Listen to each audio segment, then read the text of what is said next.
Hello and welcome back to the Low to High podcast. I'm one of your hosts, Ann Evans, and I'm here today with my co-host, John Sullivan. Say hey, John. Hello. For today's episode, we have the incredibly talented Sidewall Jedi, aka Lars Keil, as our guest. He is the 2020... Kyle. Oh, my bad. Nope, it's okay. It happens all the time. Literally all the time. He's the 2020 MLL Champions Boston Cannons equipment manager, and hopefully he's willing to string at least one stick for someone listening right now. Welcome to the show. How are you today? I am awesome. Thank you very much. This is wonderful. I appreciate being on. Yeah, we've been talking for about, an hour. Not really. No, Just like kidding. 20 minutes. It's been like 20 minutes of solid just lacrosse behind the scenes stuff that we wanted to talk about before we got recording. But we're going to jump into questions because the man can talk. That's one thing about this guy I've learned recently. He can really talk. I thought I could talk, but he can talk too. First, why don't you just give us I a wish little... I could sell things as good as I can talk. Like, I have always loved that idea of, like, a man who can sell a ketchup popsicle to a woman in white gloves or ice to an Eskimo. Like, I can talk as those guys are as good as at selling. Yeah, I like to think I could sell, ice to an Eskimo, but I don't know. We'll see. But Jay-Z did teach me a lot. Anyways, first, why don't you give us a little of your lacrosse background and tell us a bit about your journey from there? How'd you get into lacrosse? What age did you start playing? That kind of stuff. Like, where'd you go to high school? All that. I got in really late. I grew up in Andover, Massachusetts, about half an hour north of Boston. I never played youth lacrosse in town because if I remember correctly, and I'm probably wrong, I was always a little too old for whatever teams that they had available. And so I played hockey for many years in middle school, elementary, middle through high school. And I didn't do anything in the fall because I had town hockey. And then in the spring, freshman and sophomore year, I ran track because I just wanted something to do. And when we got lacrosse in the spring of 1999, I was like, oh my God, I get to hit people. Mm-hmm. Let's go. I like that. It was really fun. My first couple of practices wearing hockey shoulder pads. So it was a ton of fun, but I got in really late. I was really bad. I did not know anything about what college lacrosse was. I watched the championships Memorial Day weekend, but I didn't know what recruiting was or anything like that. And so one of my closest friends and mentors was he came to my high school, my junior year. He was my high school lacrosse coach. He was also one of my PE teachers, one of my closest friends to this day. I watched, not literally, but like I watched his kids being born. I watched them grow up. I was playing for him when his oldest son was born. His oldest son is like a senior in college now. It's really weird. This is a stick for his younger son, who is a graduate, who is attending Springfield College, where his father did, where I did, so I kind of followed in his footsteps because I wanted to go into phys ed. So I was like, I visited some other schools, but I went to Springfield and I was like, this is my place. And I loved it there. I absolutely loved it. And I thought people just showed up and started playing lacrosse. Like, I thought that was what it was. Like, you picked what you academically wanted to do. And all of a sudden, if you had good players, like, you were good. That's what I thought college lacrosse was. Not the case. No. Had a tremendous experience. Really started stringing when I was in college, more so specifically for myself. Graduated in 2005, kind of just messed around for a year, like with a couple of random odd jobs, and then decided I kind of wanted to get into coaching. And I've been coaching college lacrosse ever since. There's been every spring since then I have been doing it. So it's bouncing around to a bunch of different schools: Western Connecticut State University, Weston High School in Weston, New York, Endicott College, Bates College, Pfeiffer University, where I was the head coach, back to Endicott College, Brown University in 2016. We went to the Final Four. I got a job at Duke. I was the assistant women's lacrosse coach at Duke for a year. Moved back up to Massachusetts. Was an assistant coach at Bentley University. And I've been the director of lacrosse operations at Harvard University for the men's lacrosse team ever since. And most of those jobs have been part-time. So it'd be like the first couple of years at WestCon. I mean, here's $4,000. We expect you to practice every day. Figure it out. And so I worked lots of odd jobs. I lived in my car over the summer, going to every recruiting event imaginable, because being able to make 400 or $500 in a weekend was awesome. It was unbelievable. And so playing other than recruiting over the summer, I worked in restaurants. I did odd jobs. I did part-time temp work. I did whatever I could to be able to keep coaching.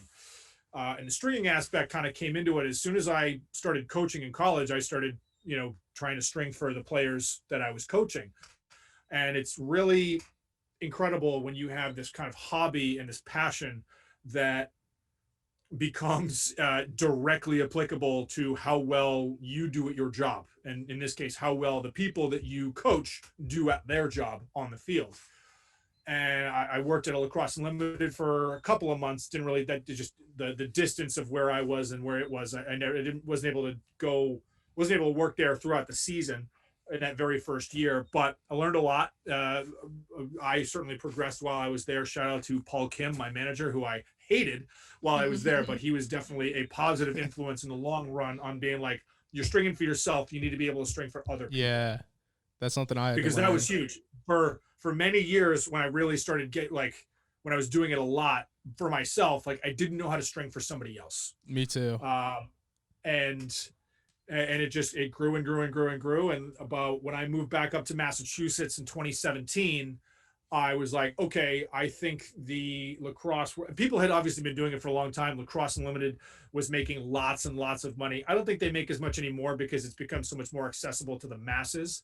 But people have been paying for heads to be restrung for many years. Like, I think it's time for me to start doing it. And I had already been posting sticks that I was doing on Instagram for a number of years, but I had been following eLacrosse, which is one of the seminal teaching informational lacrosse stringing tools. It started off mainly with traditionals and it broadened itself, and unfortunately, rest in peace, eLacrosse. But like people were on the lacrosse forums on Inside Lacrosse. There was a couple other places, and it kind of shifted to Instagram. And so I started posting a lot of stuff on Instagram. And so in 2017, I was like, maybe I should try and make money doing this. And so just a total side gig. And that's grown. So, I mean, I can't really, I wish I could, you could see I've got a lot of this, but I wish I could kind of turn the camera because I've got these are all going to a buddy that's the head coach at Lynn University in Florida. This is a guy that a friend of mine turned on this father and son to me. It's there, the whole room, this is just the loose cross lace string box. I have one of those. And so it's right. I mean, this went from one extra, my gamer and one extra head my freshman year in college, and anything that I had, which was a pair of scissors and a lighter and a spool of maroon string in a shoebox, to essentially a budding small business for which I am desperately trying to make into something more than a small business. So it's I'm very lucky that yes, it is work. It's not like we talk about it's time. And I don't say it as work. I'm not grudgingly getting up in the morning and stringing sticks. I love doing it. But it's just when you get to the point where you're receiving more heads a day than you can string, it gets, it's not annoying. It's awesome, but it's stressful for one to be able to keep up and also continue to I pride myself on delivering an awesome product. I want to look at the sticks that I'm putting into the mail, and I want to be I want awesome to be my word association. I want it to be the word that people think when they take it out of the package when I send it. Like that, when you start dealing with quantity, that's the tough part of the tough balance of being okay, how can I make every stick that I'm sending out awesome? Does it happen? I want to say yes. I'm not sure. It may not, but that's the goal. Because there's more every day. There's more and more people coming into the space. And I probably get 1 or 2 DMs a week from 14-year-olds saying they want to start their own stringing business. I'm like, awesome. They're like, how do I grow? How do I grow my stringing business? And I'm Be good at it. Well, yeah, reps. Honestly, no, that's truly the only 1,000 thing. sticks. That's what I did in high school. That's the only way to get good at it. And I had a pocket pattern that I would go with for Evansville, because truly in Evansville, not many people had the stick skills to have a high pocket with a ton of whip. So I strung the exact same pattern on every head. I would do interlocks down until I had a tight channel, and then I would do a mid pocket, and I would leave the bottom string a little loose so that they could also cradle one-handed, and that was it. And they got 3 straights across, and it was very simple. So for me, for what, like, I know exactly what you're talking about. Yeah. But being a stringer yourself, you'll get it when I say this, that I would call that more of a pattern concept. Yeah. Rather than like a strict pattern, because my brain, being as analytical and logical and specific as it is, as I have kind of put myself down this vein, you can't, like, every head is different. What string you use is different. Oh, yeah. What mesh you use is different. And so getting, a proton and an original proton and original edge, like, yeah, you can give it the same style of pocket, but it's not like, and so that, like, I know exactly what you mean. Yes, yeah. And that's part of the process, and part of the, like, one of the fun parts for me is learning different dialects of stringing. Yeah. Which is different it can be one town over, it can be different states, like geographically, different people have different ideas and they use different words. And so that's part of one of the biggest, not hurdles, but I guess, yeah, to some degree, like a hurdle for trying to make sure that you're giving like a good product. When someone says, I want, a mid-low pocket with, not a lot of whip, but a super tight channel. And I'm like, you don't know what you're talking about. Like, yeah. You're using what you think you know, you don't know. That's but it's so also hard. a problem to try and, like, how do I communicate to a person to make them feel better about what they're going to get, even though it's technically different from what they said they wanted. Yeah. And so that's certainly that's the struggle. it's a struggle for sure. I enjoyed it though. I loved stringing in high school, and we're probably going to end up skipping a lot of our questions because we're just going to talk about random stuff today, but that's okay. But no, that was the thing I loved about stringing in high school. And you mentioned different mesh and stuff. I did not have that issue because I would order a large box of the Gimalax mesh with the sidewall spools, and I would either let the kids have the semi-soft Gimalax mesh, or I would recommend the ECD wax mesh when that first came out. Because that was when it first came out. But then once they started doing the soft mesh, I was doing soft mesh. You hurt him. I'm so sorry. I hated no. It's fine. Like it happened. Like we can go on a tangent about wax mesh if you want, but I knew exactly what you mean. Yeah, when it first came out, it was a brilliant idea, and everyone was like, "Look, you can pour water on it. Nothing happens."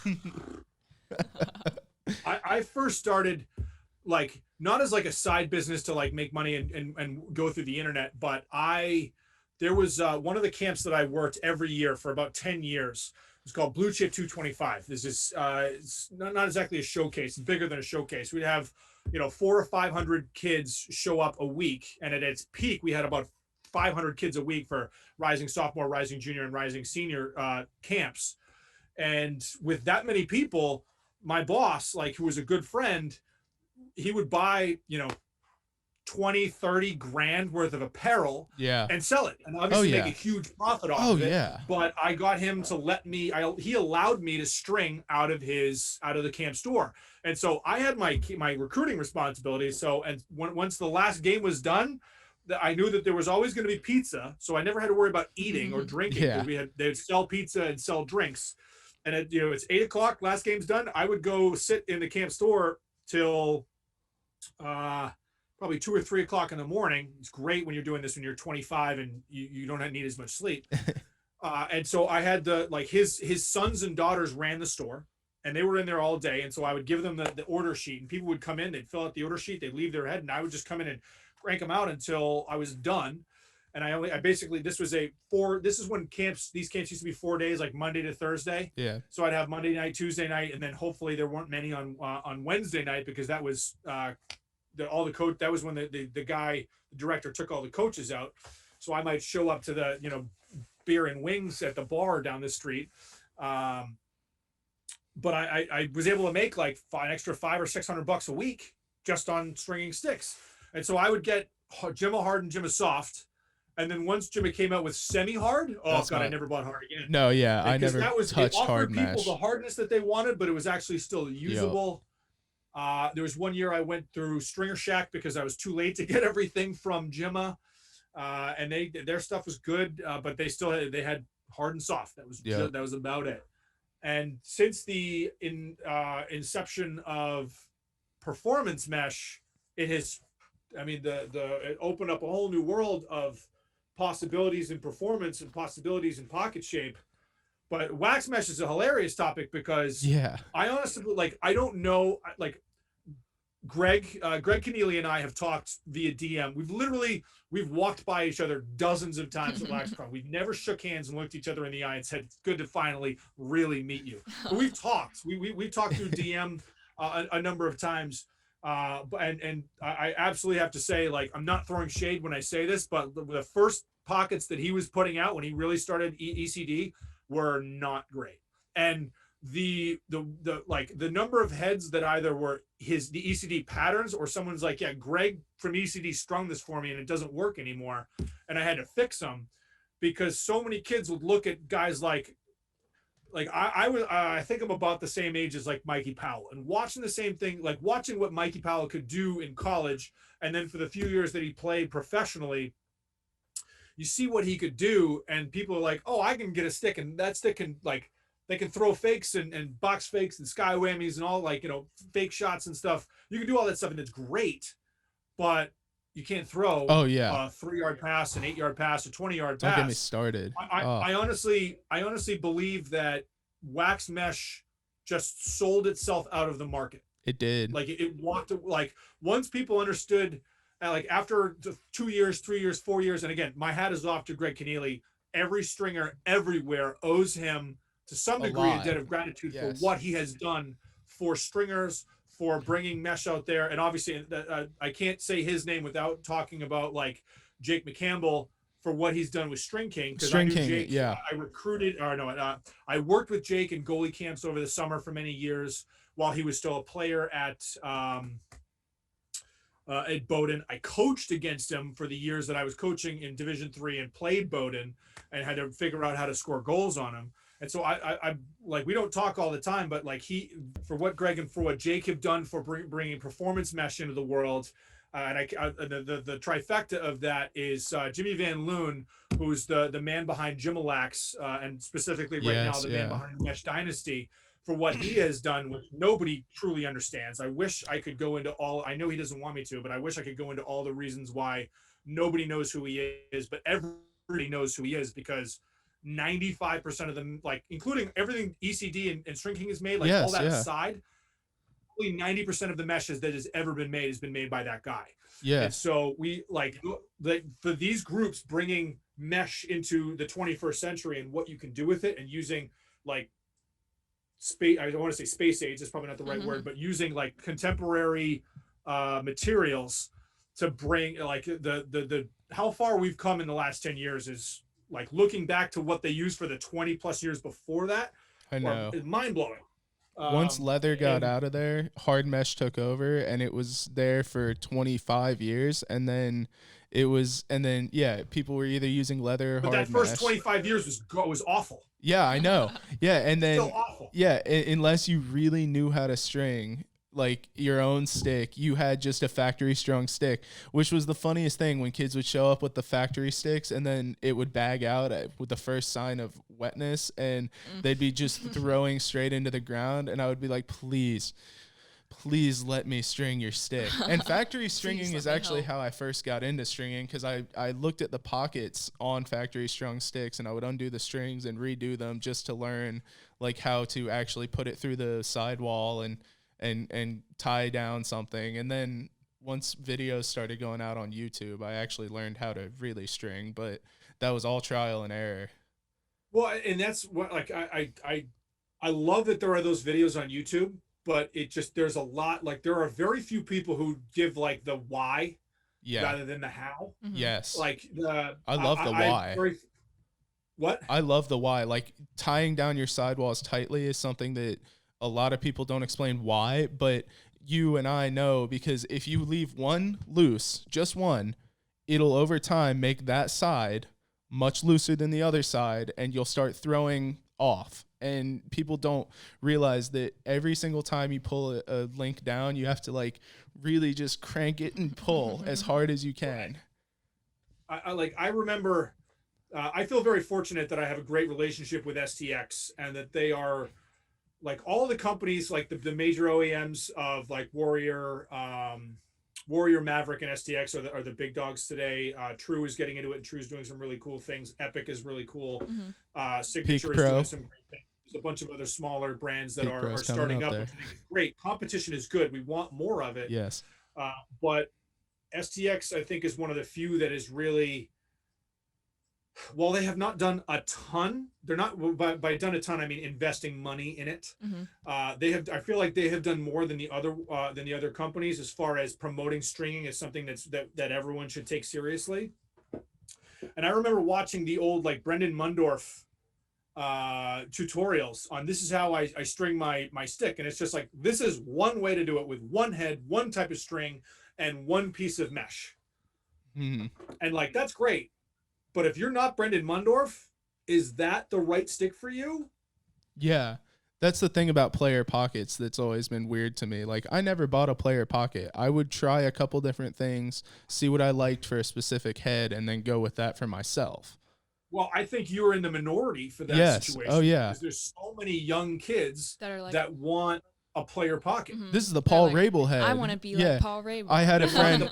I had a friend buy the Rabel sticks specifically for name alone, and he would buy them all. And I was like, dude, these throw like shit. Thankfully, like, the head is good. Like, the head was solid. Yeah. The time that he was with Warrior, and I don't think he's technically tied to Warrior anymore. Oh no, I don't think so. But they put, like, the first head was not great. Very the second flexible. One, actually really solid. Like like it's, I don't think they're still manufacturing it, but it still strings up really well. Stands the test of time. But like I after this past season, earlier in the summer, I had, Grant Ament was as a where did he go to school? Where's his high school? It's in Philadelphia. I'll think of it. One of them. But I saw one day he started following me, because that high school is where there's Doc's Aiken. I think Doc's and Grant played together for a year or two while they were there. The Haverford school. I know the head coach really well. And so I had gone down there, and somehow, like, I saw Grant Ament followed me on Instagram. So I'm like, sweet. I reached out to him. That was when he was still in school. And the season ends, and he's like, I'm going to go play. He had a great junior year. He was going to have a great senior year. Season ends. He decides he's going to go straight into playing professionally.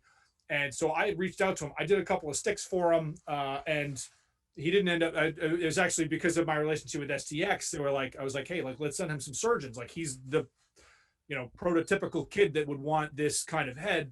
And was able to do a bunch of sticks for him. Now, we still, like, I think he liked him, but we haven't gone into a long-term thing like that. But I've seen enough pictures of what he's used. I know he just signed with Warrior, that I could basically take this head, remove this string, put a nylon one up, because the thing about him is he's one of the few people that has two rows in between his nylon and his shooter, and be like, Grant Ament replica, and I could probably make money with that. But you could. I very much try not to. If people ask for something specifically, I won't totally deny them that. Yeah. But I'll find out the reasoning, and I'll talk to. But it's like, I don't. If people ask about it, I say yes, I can do it. But I try to deter them from it. I'm more trying to say, like, what is your position? What is your play style? What is your mechanics? Okay, what kind of head do you think you like, or what do you like, or you think you should use? How do we blend that plus the way that you're playing into something that will offer you high performance? Because all of those things matter. And it's the same reason why I don't like the warp. I actually rephrase. The same reason why I don't believe the warp is a good thing for high level players, because unless you're going to Warp City in Michigan and actually sitting down with the engineers there and going through the testing process and designing yours.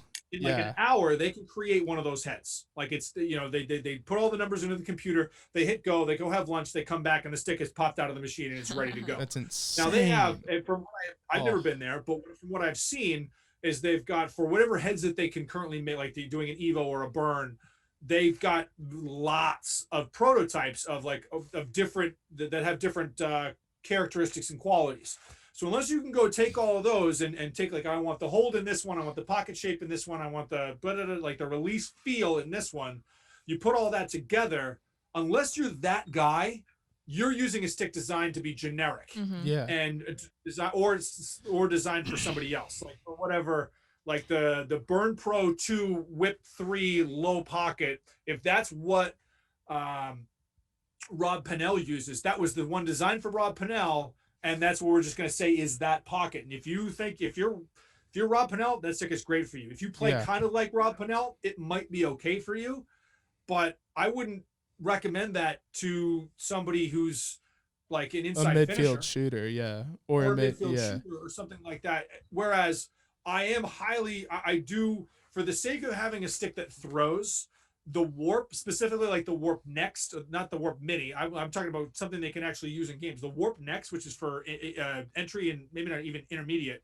Like, I would recommend Warps for intermediate level kids, kids that don't have a defined set of mechanics, that it's like, this thing is going to throw over something that's factory strung that sucks, that is going to change a drastic amount.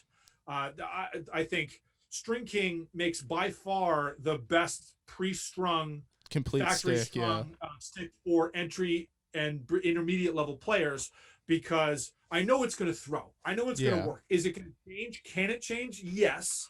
But as far as taking something off the rack, if a parent calls me and said, hey, I need something, I can't get a stick to you. My son he had one head, or he had two heads. One broke 2 days ago. The other one broke yesterday. We got a tournament tomorrow. What's the best thing that we can get? I'm going to probably send him to go buy something from String King, because I don't know if String King is in Walmart yet. I'm pretty sure that they were in the process of getting their stuff into Walmart, which obviously for them as a company and financially is huge. But sick. I know they're in Dick's. Yeah, they are definitely, they're Dick's Sporting Goods. I don't recommend Dick's Sporting Goods custom stringing. No. Terrible. But go buy something off the rack. It was advertised in Indiana, and they didn't have anyone. It was hilarious. It was they still had that case with the trash mesh and sidewall in it. It's covered in dust. Yeah. Every single one I've ever seen is completely covered in dust. I tried to have them hire me, and they were like, well, nobody really asked for that service. I was like, because you don't have someone doing it. What do you mean? But it's, I know East Coast Dyes, because East Coast Dyes has got their stuff in Dick's Sporting Goods as well, which is, like I said, for a company standpoint, is huge.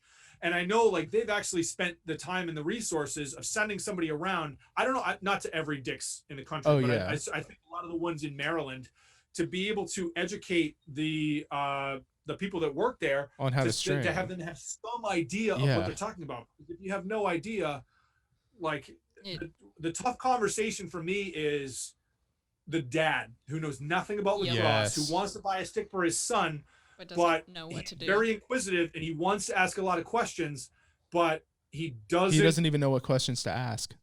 Doesn't know what question to ask, and doesn't have the trust to be like, I trust you. Yeah. Just make it grow. I sold more sticks in Dick's Sporting Goods for myself to string than, like, like, it was crazy, because I would just be in there looking at the wall, because I would be on the way home from practice and like, oh, that new head came out, I want to go look at it. And there wasn't a Lacrosse Unlimited in Indiana anywhere. Like, the closest one was Kentucky. So I would just go and look in the Dick's Sporting Goods whenever they would get the head and look for the discount and stuff. And I would be standing there, and a kid would come in, and it would have been his first practice, and he'd be like, this stick sucks. And I would be like, it does indeed suck. Let me fix that for you. I have made Dick's Sporting Goods probably $200 or $300 over the years. Yeah, I have too. Before COVID, when I would every couple of months, I would like to go and there's a Dick's nearby that's like a 2-floor, a big one that has a wide variety of shoes. And I probably have too many pairs of shoes, but I like going in and seeing new stuff, because there's not a lot of smaller athletic shoe retailers, especially for like training shoes and cleats and such. And I'd always walk through. I'd always do a full lap around the whole store, but I'd look specifically at the shoes. I'd go look and see if they had anything new in the lacrosse department. And I'd probably seen like a father and son or a mother and daughter and be like, you don't need that. Please put that down. Please don't. Please put that down. Stop. Come here. Let me help. It's like, okay, what's your budget?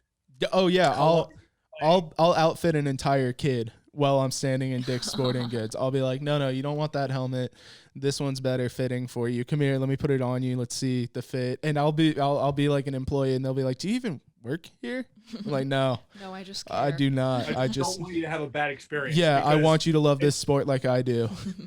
And here's the other thing too that's really interesting, and I don't know if there's any way to really measure this, but like on my eternal crusade for trying to get kids to have everyone have a good stick, and I'm never going to succeed, but it's a worthy cause. We have a question about that in a minute. I want to know how many kids stopped playing after 1 or 2 years because they weren't having fun. They couldn't throw and catch like the other kids. No way to measure this.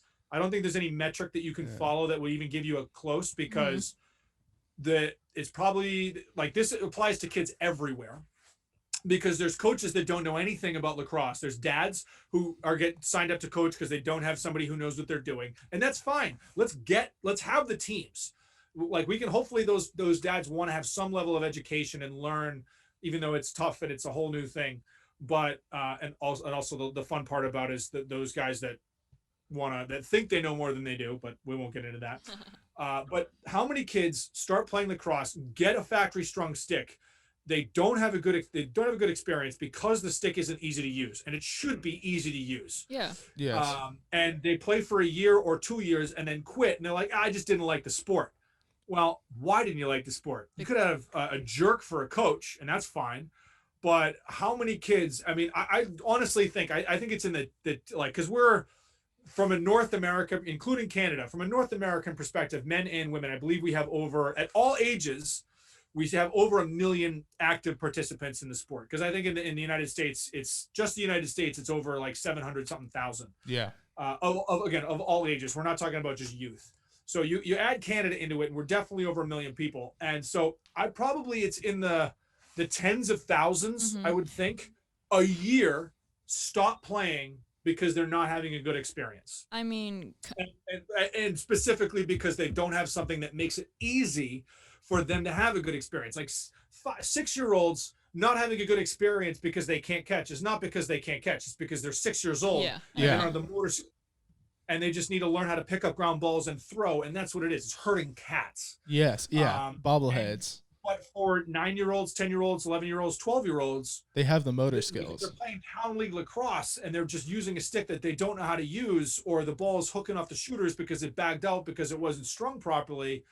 And the coach doesn't know what to do. The parents don't know what to do. The parents feel helpless because their kid is not having, they're coming home, they're crying. They'd be like, oh, I didn't have fun at practice today. It's like that. This is like, and I'm not like a materialistic weasel out of this, but I'm like, this is a market for people that want either information or a product or both. And we should talk off air.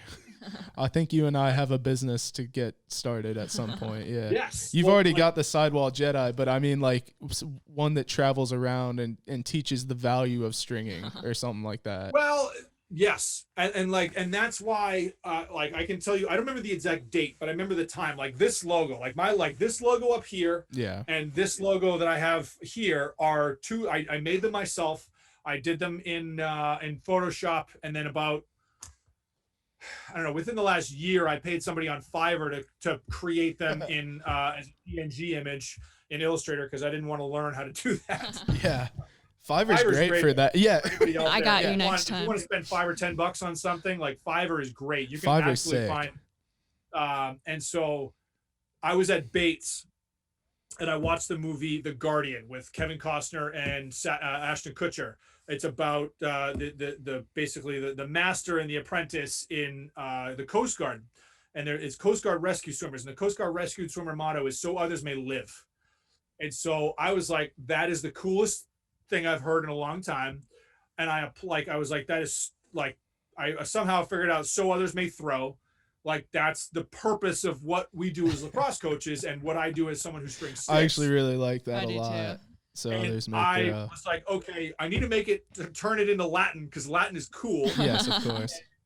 Like I forget what like whatever is on the tattoo on John Wick's back, which is basically fortune favors the bold. Like that, like it's just I don't know how to say it. I forget the words, but like I was like, that stuff's awesome. And so I contacted there was a Latin teacher at Bates And so we went back and forth via email, and I explained the genesis of the idea, and like, okay, this is where I got it. This is where I got the idea from. So like, this is the purpose. Like I want the right, basically I want, not that people know or care what Latin is, but I want it to be right. I didn't want to be like the Japanese tattoo. Yeah, that's what I was gonna like, say. Look, you see that? It means like patience or like appearance, and then you get somebody who's Japanese that means picnic table. Yeah. Why do you have blueberry cake on your arm? What are you doing? And so we figured it out, and like only recently have I gotten the logo set up. Like I never did the lettering. I got somebody on Fiverr. I was like, this is the exact lettering. This is what I want to look like. Make it into this kind of image so I can send it out to people to like. It's not, if it blows up in a what do you call it, in a PNG, everything stays sharp. And so that's like the purpose of what I'm doing, and that's where I'm in the beginning stages of like, how do I talk to, like, how do I create a product that people want to like, that want to pay for, that has a tremendous amount of value, that they're like, I can't not do that. I can't not talk to this guy because of what I believe that he can bring to me, my son, to my team, to my program, to my organization, where it's like at whatever level, because as like, it doesn't matter what level, it doesn't matter if it's 8-year-olds, 18-year-olds, or professionals, the overwhelmingly vast majority know next to nothing about stringing. And it's, and the older they get and the higher levels that they play, there at least is a culture of appreciation where they know that they may not know what to do to make adjustments. Many players know how to make an adjustment. They can tighten or loosen a shooting string. They don't know which one to do. They don't know how to do it. They don't know how to do it. And so there's this is my business. Like, this is what I'm doing. That's why it's not why I had continued to coach in college lacrosse. I'm not going to lie. I would, if I had the opportunity to have a full-time benefited job as a college lacrosse coach, I would still be stringing, but I would be doing that. Whereas what I'm trying to build with this, I think it'd be lovely someday to get it to a point where I'm making a full-time salary doing it. But I'm telling you right now, I'm never going to get to the point where I'm making a full-time salary that I can support myself and support a family on just stringing sticks. Unfortunately, only so many sticks that you can string a year. It takes time for each one. I mean, even like how long does it take you? Like per stick? Because for me, I can do one. I did one walking from field to field one time. So like, it can be done in under 10 minutes, but it's not going to be the best product. So like, how long does it take you if you're really focusing on getting a good, like, solid high pocket with a decent release point? So as my relationship with STX has progressed, when I was done at LaxCon pre-COVID this year in 2020, I met with the guy was one of their designers, but is primarily like their head of R&D, and it's more, not just lacrosse. It's the guy who's in charge of all sports: men's lacrosse, women's lacrosse, hockey, field hockey, ice hockey, field hockey. So everything that, like, he touches every item that they manufacture. Yeah. It's not just sticks, but it was like, hey, we've never really done this before, but we have this idea. We'd love you. Like, we're coming out with the Surgeon 900, which I had seen once or twice and loved. And they were like, we want to try this. And maybe if it works out well, we may do it again in the future, but we want you to string basically want a pro strung version of this head. We've got a brand new head. We've got a brand new type of mesh that we're coming out. We want to, I'll send you a bunch of them. We'll send you some of the mesh. Basically, make a pocket like this. It's designed for the mid-low attackman. This one is kind of like, this is a very similar to what the Pro Strung version was. Like, we want you to create something that anybody can pick up and throw. Specifically, like, this is not a factory strung stick. This is a pro strung stick. It's strung by you. You get credit, and so we did something. We came up with it there, but even in January when we're talking about it, I'm like, I'm gonna have to. I don't like having other people string sticks for me because I am that much of a perfectionist, and I have so many people talk about my business, or I talk to about my business, and they're like, "Oh, you can just recruit a bunch of people." I'm like, "No, you don't get it." No, everybody told me to get friends to do it in high school and join me, because I was like, I can't do this many heads. When people would ask me to do a lot right before the season, I'd be like, no, because my friends are stupid and don't pay attention to detail. Like, I love them. They're idiots though. And at this point, I had gone around, like, because of the relationships I have as being a college coach, I have strung for a number of college programs where I'm doing like 30, 40, 50, 60 heads at a time. Like some of the school, like I did before I went to Harvard, I did sticks, most of the sticks for Yale when they won the national championship in 2018. For the coaching staff that I was at when I was at Brown, they all went down to Virginia. And so I've been down to Virginia a few times. And so I did most of the sticks that the kids used to win the national championship in 2019. Unfair advantage. I did most of say that again. Unfair advantage. That's exactly, yes, exactly. I'm riding that hashtag. I mean, I created it, but I'm continuing to use it. I did most of the players on the team on the Cannons this year. Like last year, I went to Lafayette. I did sticks for everybody on the team at Lafayette, Providence. I've done a few, like I've gone to visit at Maryland. I've gone to visit at Syracuse. Didn't do everybody, but I did a number of, communicate with a bunch of kids, watch practice, talk to them, did a few sticks for a bunch of the guys on the teams. And like, there's a whole bunch of others, like, but it's all like, all of that led up to what happened with STX. And they're like, okay, let's do, how many can you do? And I'm like, so like, can you do 500? I'm like, no. So we ended up whittling it down to like 250. And that was supposed to start in February. And essentially the original goal was to get 250 of them done for Memorial Day weekend. And Memorial Day weekend was going to be, championship weekend was going to be the coming out party for the Surgeon 900. That didn't happen. The first time I got the first call, it was like, well, the heads are made in Taiwan, but the ball stops are made in China, and China is holding on to everything that's coming. Shipping in out of China is slowed way down, so it's going to be a little while, and then the season gets canceled. But I still got 250 of those heads, and I still basically had to do 8 to 10. I basically had to crank out 50 a week for 5 weeks. So that's 10 a day for 5 days. And that I tried to assembly line it with, okay, I'm going to do 50 top strings today. Okay, I'm going to do 50 sidewalls today. And then, get them all. Then I'm going to do 50 bottom strings and then burn everything this day. And the next day I'm going to do, it's just cut and burn. Very different. It made it feel like doing 40 heads is not that bad, which is great. Yeah.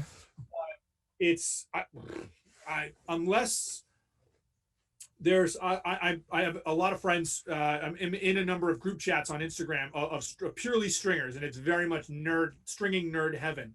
And to hear some of the guys that are working at Lacrosse Unlimited and some of the other people that have been involved with other companies, and to hear what they're making, and I don't want to share right now like what I made off per head, but I'm not going to share what they're making per head. Mm-hmm. But for some of the prices that they're being paid per head in labor, I would say no in a heartbeat. Like I agreed to do 250 heads for STX because we came to an agreement on what was fair to have an awesome product, and for the time that it would take me to do that. Because I don't know how, if I had done it while the season was going on at Harvard, I would have, and I already talked to somebody and I had somebody to help me. I would have had somebody help me with those sticks. And I probably would have gotten 30, 40, or 50 done before I was happy with the way that somebody else did one, for me to start saying, okay, you can just go. Yeah. But the problem is, the part of the problem with factory strung sticks, or even like high level factory strung sticks, is there's just not enough money in it. Mm-hmm. Like I have my rates that I put up on my website for restringing, but for the amount of like manufacturers are not willing to pay the amount that getting a really high level stick done is worth. Yeah. Yet. Not yet. And yeah. To tell the truth, like they're really, like their job is, like the job of a business, the end goal of a business is to be able to make money. Yep. Turn a profit. So it's to turn a profit. It's much better said. And so even like STX at the end of the day, like that was like 250 heads is 0.0001% of the heads that they're putting out a year. Yes. Because some people don't understand that the vast majority of sticks that Warrior, Maverick, and STX sell are the beginner and intermediate level factory strung sticks that are factory strung overseas. So, you're making me depressed. They're trying to sell a lot of Surgeon 900s.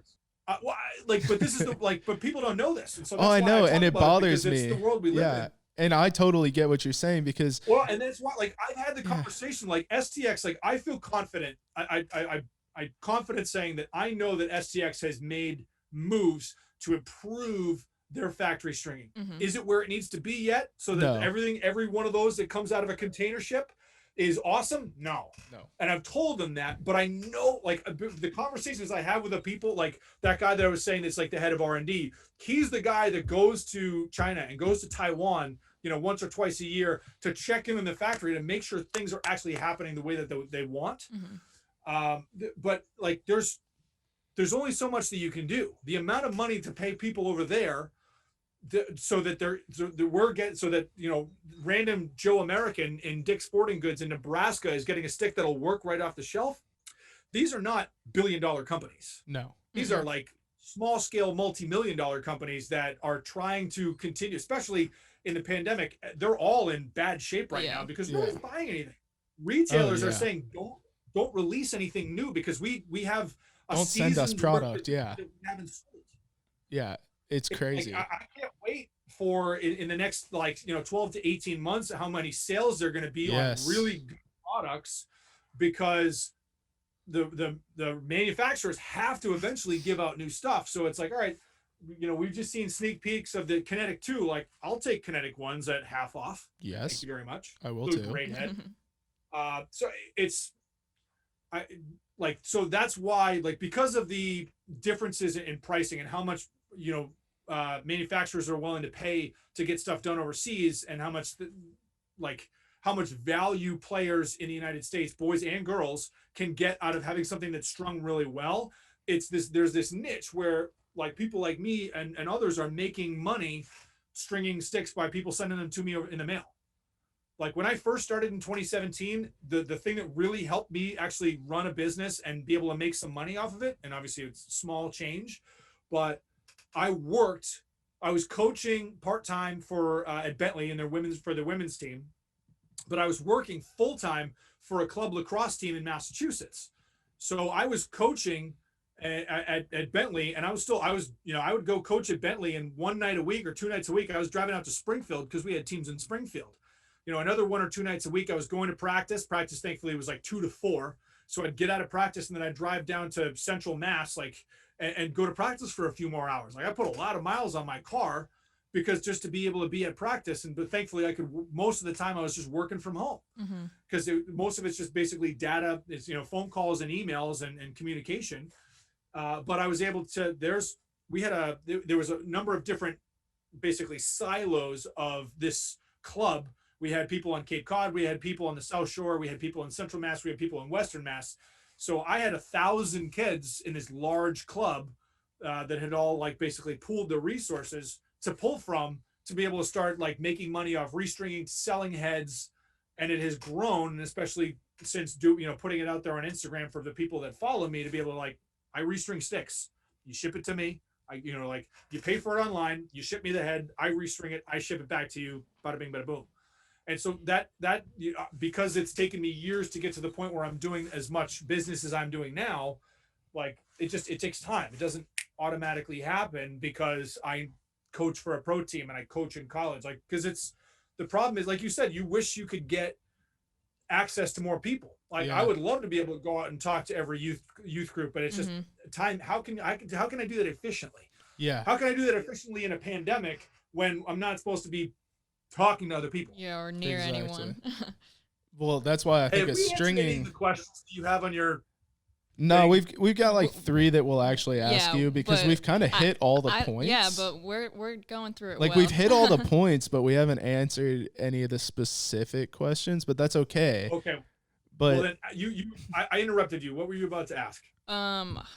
Well, you obviously are a perfectionist, and as the equipment manager for, like, the Cannons and, like, other schools, do you have anyone that sticks out to you, like, in your mind who has like a terrible setup that every time you look at it, you're just like, oh man, please let me fix this. But but the common thing that you get replied to is, oh man, it works for me. I like it. It's like, no, you could be a lot better.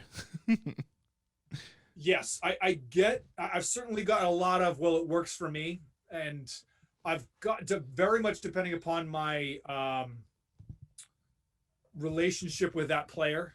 Like I like to be sarcastic. I like making up random nicknames for people that only I use. I like to chirp. Yeah. In fact, like that's kind of like I like to chirp people, and especially if I have good relationships with people, I chirp them a lot. But I obviously I don't dive into that. I test the waters as I grow to know people. And because obviously I don't want to just come off as a complete jerk to start with. There are definitely people on the Cannons who I've talked to and be like, this is god awful. This is terrible. It's unacceptable. And certainly at all the schools. So like right now, I'm technically not a coach at Harvard. Obviously I have a lot, like my opinion is valued and asked for amongst players and amongst the staff. But when we get out on the field, like my job is to make sure that we have video of practice and that we have all the equipment and everything we need so that practice goes by quick and easy and we're efficiently and we're getting better. Mm-hmm. And so thankfully my coach at Harvard, Jerry Byrne, lets me like, he's like, do you with the gear. And so I don't have to like ask when I need to get new heads or buy new gear or the people need new cleats and stuff like that. With the Cannons, I am the equipment manager first, and I'm an assistant coach second. Okay. And that is kind of similar. Now it's a little bit different because I'm very much a part-time employee with the Cannons. Obviously everybody involved who needed to was down in Maryland. So I had more, like, you call it a full-time responsibility for 2 weeks or 10 days or 12 days or whatever it was this summer. During a regular year, like last year in 2019, I was effectively active with the team other than communication, like Friday nights from 5 p.m. to Saturday night when I went home. So like that was 36 hours a week of work and getting stuff together. There is, oh God, I hope he does. Maybe he will hear this. He understands. Like Mike Scudin was a guy, tremendous player. I think he was he's the backbone he was the senior leader of our defensemen this year. And he had an edge that he had he had a call. It wasn't, 10 years old, but he had a college edge that was very much like probably a factory string job that he probably took from I think he teaches. He's a school teacher in Florida. So happy. Somebody, what?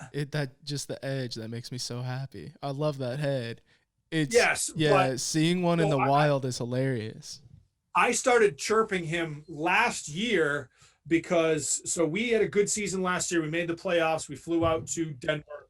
We played Denver at Denver in October during the Final Four for the MLL.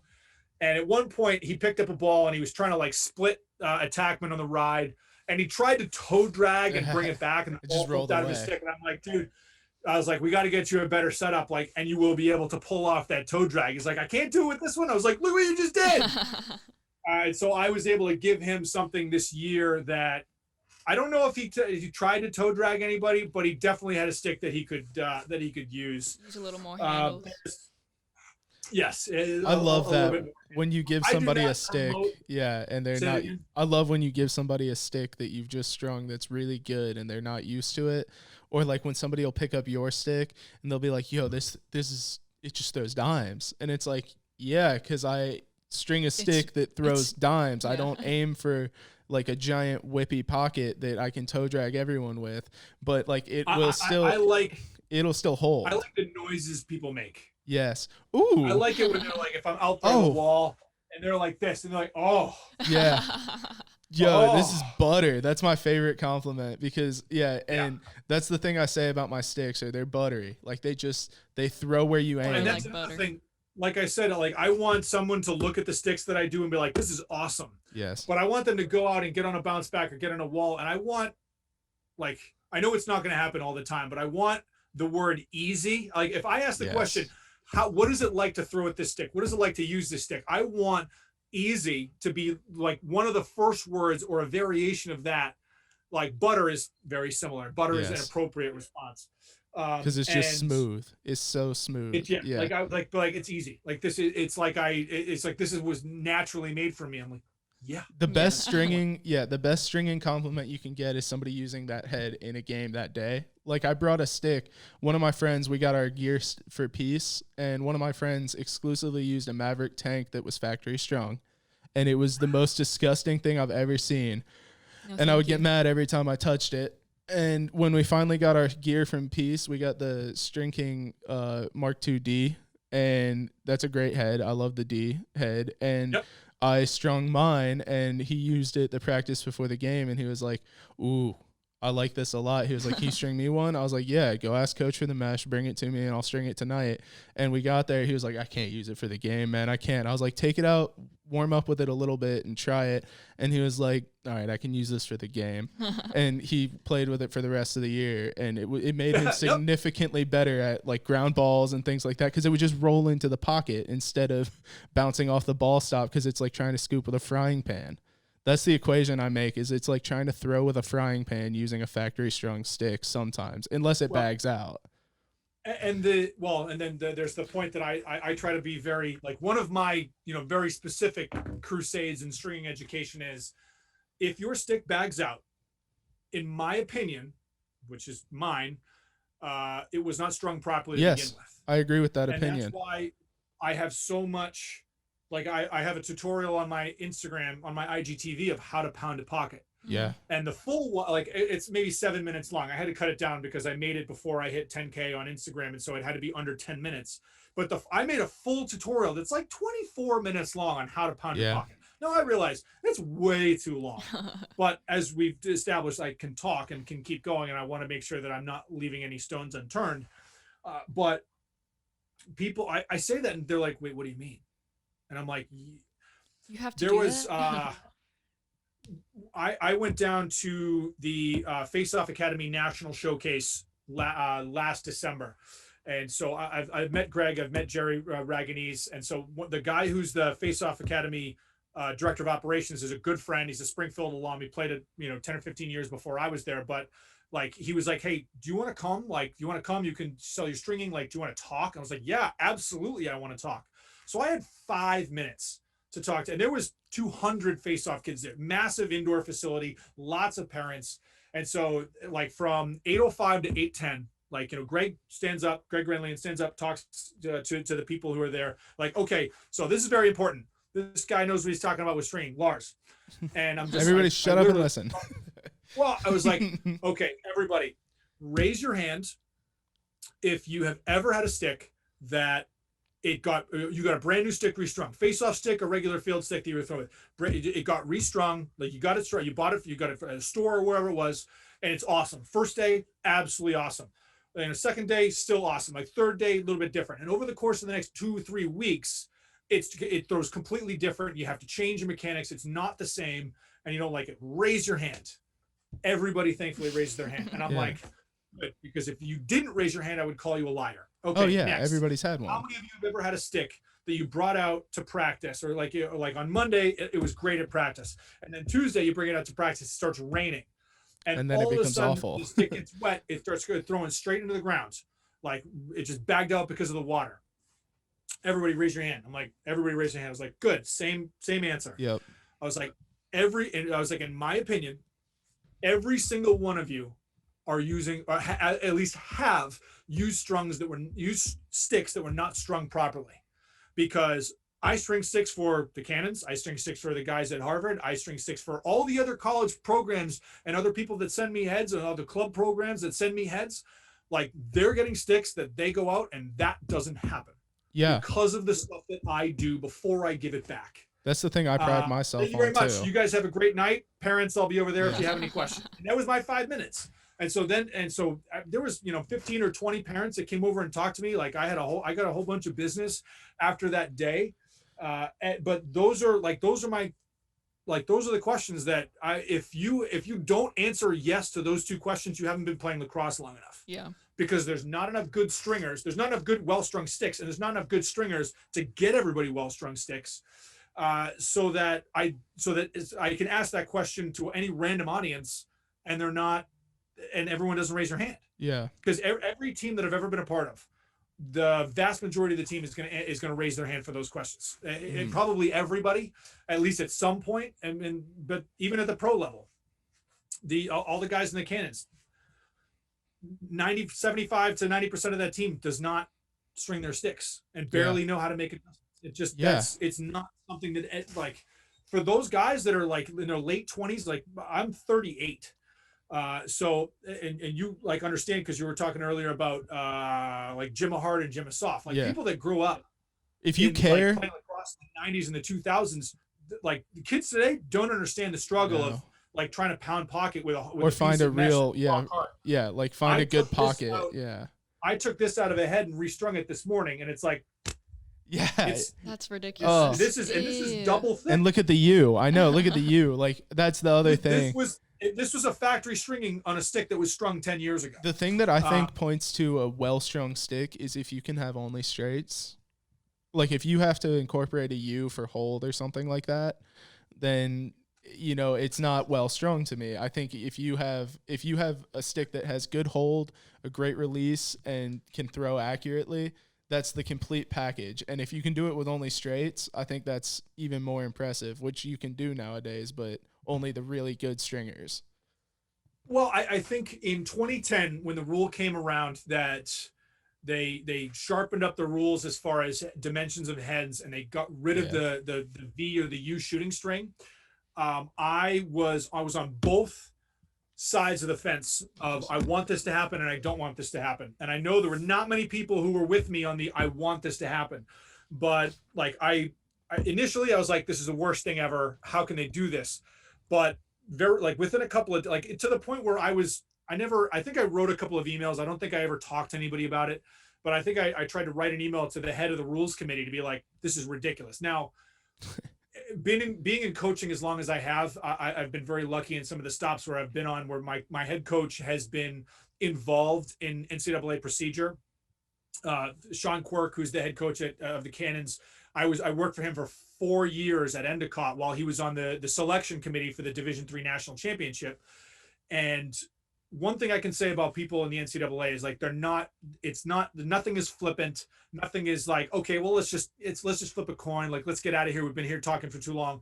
They do their diligence and they take their time. So I don't know who the rules committee was talking to about let's get rid of the V and the U shooting strings, but I want to believe that they did their diligence and it wasn't like a bunch of coaches that don't know about stringing. I want to believe that they talked to stringers. Now, for me, for the reason why I didn't like it is like, if I'm an artist and I do effectively believe what I'm doing is art. It is. A well-strung stick is art.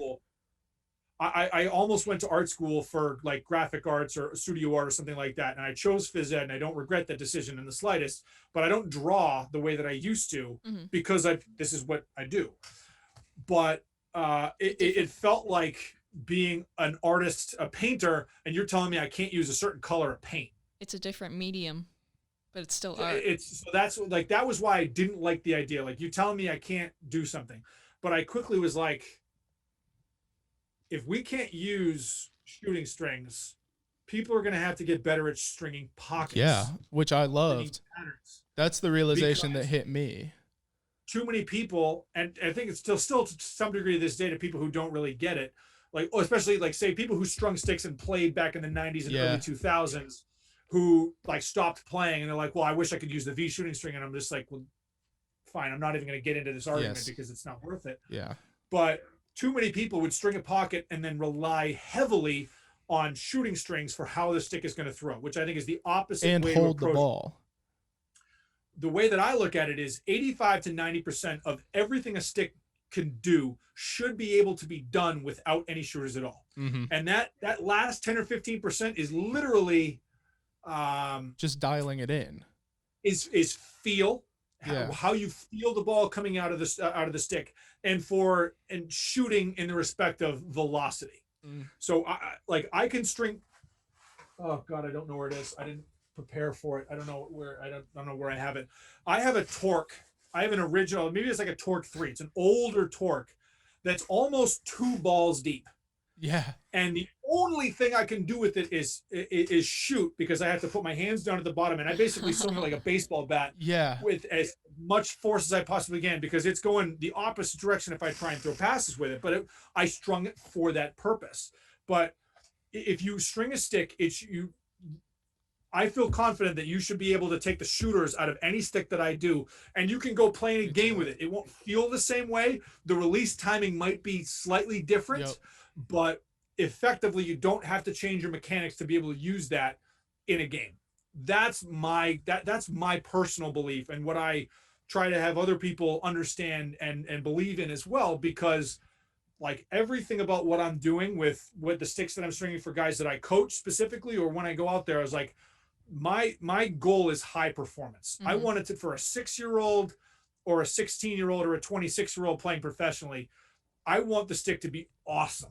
Oh yeah. I want the stick to perform at a high level, because, and it should be easy. Like high performance and awesome also should be easy, respective to that player's position, play style, and mechanics, because that is what is enjoyable about it. That's what helps make playing enjoyable. Like if you could go use like those big round red wiffle ball bats. Yeah. If you could use a bigger bat in baseball, it'd be easy. Yeah. Like I honestly, I equate having like using somebody like me, or using like somebody who's a professional stick stringer or really, really good to be able to string sticks for college teams and club teams.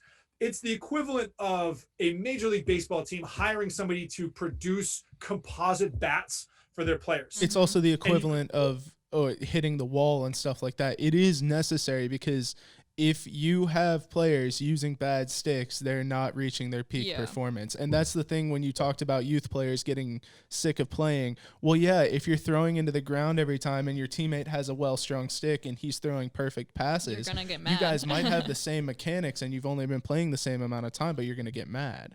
Like I had to string a stick for one of my kids who was a defenseman this season because he could not catch and throw and he could not cradle. And I was like, well, yeah, man, you're using a factory strong stick. I was like, I promise you get me some mesh, give me the head. The head's fine. I'll restring the head for you, but you will get better overnight. And he brought it to me. I strung it. He used it in the next practice and everyone was like, whoa, Caleb, have you been practicing? And I was like, no, he got a better stick. That's the thing. He instantly got 100 times better and instantly enjoyed the sport a lot more. And then once he got a non-used head that wasn't as flexible and he could get ground balls with it, it was over. He started loving the sport. He loves putting in the time now. Mm-hmm. And that is the struggle for people who are stringing sticks, because like I love stringing sticks for the guys on the Cannons. I string probably more sticks than I should for other players in the MLL and a few in the PLL that are on other teams. So like I'm essentially to some degree helping sharing the advantage. But you can't help it, can you? Because that's me. That was me in high school. I did every high school team in the area, and people would be like, why are you doing for other people? I was like, because I want the sport to get better. Grow the game. And I've kind of like, I haven't really touched upon it, and no one's really been like, why are you stringing for, like Michael Krause is a guy. Like I strung for Michael Krause for 3 years while he was at Virginia, because when I first went down there, he was a sophomore. And now so he's his at the sophomore year, junior year, Hammerheads. senior year. And he graduated he could have come back for another year, but he decided, it's time to start working. And he got drafted in the MLL and he got picked up. Like he's Maverick's like #1 guy right now. Yeah. And so he sent me like the marketing director for the Cannons, because the Cannons in the Connecticut, he got drafted by Connecticut Hammerheads. The front office for the Cannons is also the same exact people who's the front office for the Hammerheads. So because the teams are both owned by the same guy. And so he's like, yeah, like, can I get him? Like, we're going to get him signed by Maverick. Like, can I have him send you, or can I have Maverick send you a bunch of heads for him? Because he said that you've strung heads for him in the past. I'm like, so this is a Cannons executive. Yeah. Maybe I shouldn't say that. Cannons executive being like, hey, I'm going to get you some sticks so that you can string it for this other guy and this other team. That's all right. If it works, we're growing works. the game. Who we ended up losing to Yep. this year, but we lost to them, but we made it to the playoffs. and the way everything happened, it happened in MLL, and we ended up winning. But it would still, like, I want good people using good. I want people to have good sticks. Yeah. And I'm willing to take that risk of giving other people who are opponents an advantage, so that hopefully they can effectively spread the gospel of like the importance of having it.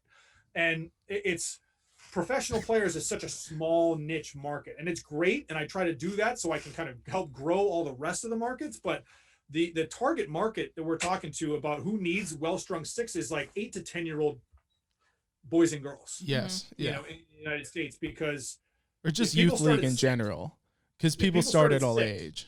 Yeah. The funnel gets bigger and bigger until about 14, when kids graduate from 8th grade, because there's a dramatic drop off from 8th grade, because you can't play. You're playing like town league until 8th grade. You have as many teams as a town can, and hopefully they're probably playing club as well. But once you get to high school, there's a much more finite number of spots to play in for the high school team. So even I had a buddy, a good friend of mine who coaches for a very affluent town in greater Boston, that said, he's like, I want to pay you 10 grand to be my second JV team head coach. And I'm like, wait, what? I would have taken that offer. 120 kids. What? I would have taken that offer. I need that money. Well, I would have loved to have taken that offer too, but I had other responsibilities I couldn't just drop. No, I know. But it was like, he said he got 120 kids that wanted to play high school lacrosse. That's insane. And he was the varsity head coach. He's like, there's half as many games. We've got practice 4 days a week. You just go to those practices, and then you're also a varsity. And you come help me. And I would have loved to have done it, because like for my business, it would have been huge for me. Because getting into affluent towns is just the likelihood of me being able to market my business and make money would be better. But just the timing didn't work out. It would have been fun. It would have been awesome, but I couldn't. But like those kids, like I don't know how many kids, hopefully he found a coach, but like there's so many kids that drop off into high school. So, and that's why, like, I learned this in talking to manufacturers. Like, they're manufacturers that are putting out all this content. Like, who are they trying to sell it to? They're trying to be cool for 8 to 14-year-old boys and girls. Yeah. They're not marketing to college kids. They're marketing to the biggest demographic they can find. And it's probably not even 8. It's probably like 10 to 14-year-old boys and girls, because that's all of your middle school, your late, 4th and 5th, 6th, 7th, and 8th grade kids. Yeah. Because that's the biggest demographic in the country. And they don't know what they like yet. By college, you have a preference and you know what you want. Even so, those companies know that if you market all the professional players and all the cool gear to those kids, it's still going to be cool to college kids. There just aren't as many of them. Yes. And so that's the tough part that we touched upon a number of times, where it's like, how do we approach the youth market? Yeah. Because the youth market is the biggest aspect of the market. How do we approach parents of kids that are playing youth and convince them it's not just a money-making scheme? That's the other thing, because a lot of them are like, oh, you just want my money. It's like, no, well, I really care about the sport on top of that. It's a nice byproduct, but so we're effectively, obviously, we're dealing with finances, but we're also dealing with time. Yes. Yeah. How much time do you want to spend, and how much time do you want to invest? Effectively, I'm going to assume there's at least one parent in a household with a lacrosse player in it, or any sport player for any sport, that is involved enough in that kid's that young boy or girl's life in their athletic pursuits or their extracurricular pursuits, that they want to know a little bit about it so that they can be supportive of their kids. Exactly. And so that's great, but most of those parents don't want to learn how to string. Yeah. No. Thankfully, they don't have to. Yeah, they got people like us. Yeah. We don't have enough. Well, but there's not enough good stringers. No. I want to string all the sticks.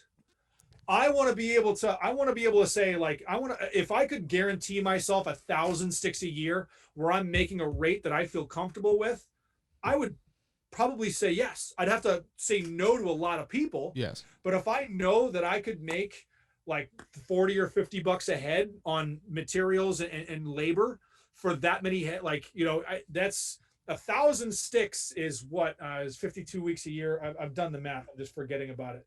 It's a few. Like, so just a couple. I think it's like 3 or 4 heads a day. Yeah. Every day. Yeah. Like, it's But if like, that's or your maybe only it's, business, then it's worth it. but I mean, if especially if you're doing all the, like, if SDX came to me and said, or somebody came to me and said, hey, I want you to string all of my completes. Like, I want to hire you to string 1,000 complete sticks. Like, Yep. that you're gonna string 1,000 heads that we're gonna sell as a complete stick. I would need a lot like that. I would say, like, hey, like, I'll provide, like, you pay me $50 a head, and I will do the labor, and I'll provide the mesh. I'll do that. Yeah. 1,006, that's 50 grand. I'm doing like 2, 3, 4 heads a day. Like, and obviously, if I feeling frisky, I can get, like, 10 heads done in a day and not string for other days, and then be able to do other stuff. Absolutely, I would, but no one's going to pay that. No. So, like, there's no, not yet anyways. No, well, and here's hoping that we're going to get there someday. Yeah. And so that's why I try to be as forthcoming with information in trying to, like, put out content on my social media channels where I'm saying, like, hey, I want people. I think that, I mean, I don't know whether what I'm doing is right or wrong. I think I've been moderately successful in both generating revenue for myself and also generating information that other people who are stringing sticks can benefit from. And the number of people that are, like, at the upper echelons of high quality and high performance stick stringing is still extremely small. I mean, it's in the hundreds. I count myself in that group because I string to a high level, but I don't do it for other people anymore because I didn't want to do what you do, which is work as hard as you do at marketing yourself, and I just didn't feel like doing that. But man, we've run so long. I think we should. Unfortunately, there's probably a lot of other people who can string at that level who just they're not doing it. Yeah. Well, I didn't feel like arguing my prices and stuff like that because people are like, ooh, that seems a little high. And it's like, well, you don't know what you're doing. So if you want to do it, go ahead, and your son will hate playing for the next 2 years. If you want to go find a 14-year-old that's been playing for 2 years, and let him do it. Yeah. $5 if you send mesh, or $10 if he's providing the mesh with God knows what mesh he's using and how much he's paying for it. Yeah. Like, I get 1 or 2 kids a week who are messaging me like, how do I expand my stringing business? And I'm like, you got to post every day. And you got to be good. You got to post at the same kind of time. You got to figure out a way to run giveaways, and you got to interact with the community. Mm-hmm. And you have to be good. And that's one of the biggest things. Like, if you want people to, like, how do I gain followers for my stringing account? Talk. Yeah. It's the same thing we're going through with. Like, we're just trying to build a follower. I have to periodically, spend an hour or 2 a month just going through the people that I follow, because when I first started on Instagram, I would scroll down the explore feed, and instead of liking photos, I would just, like, if I saw a photo that I liked, I would just follow the person. That account.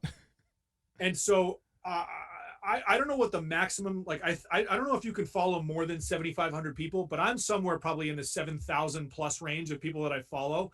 And I still try to follow every stringer that I possibly can, because a lot of the times it's 12-year-olds who have way too much time in their hands, who aren't doing their homework, who make up crazy stuff. Yeah. That it's like, that might work. Yes. Yeah. And that's just me being fanatical about what we're doing. But I want those kids, like, I like those kids reaching out to me, and I want more of them to do it, because we don't have enough people who are stringing good stick.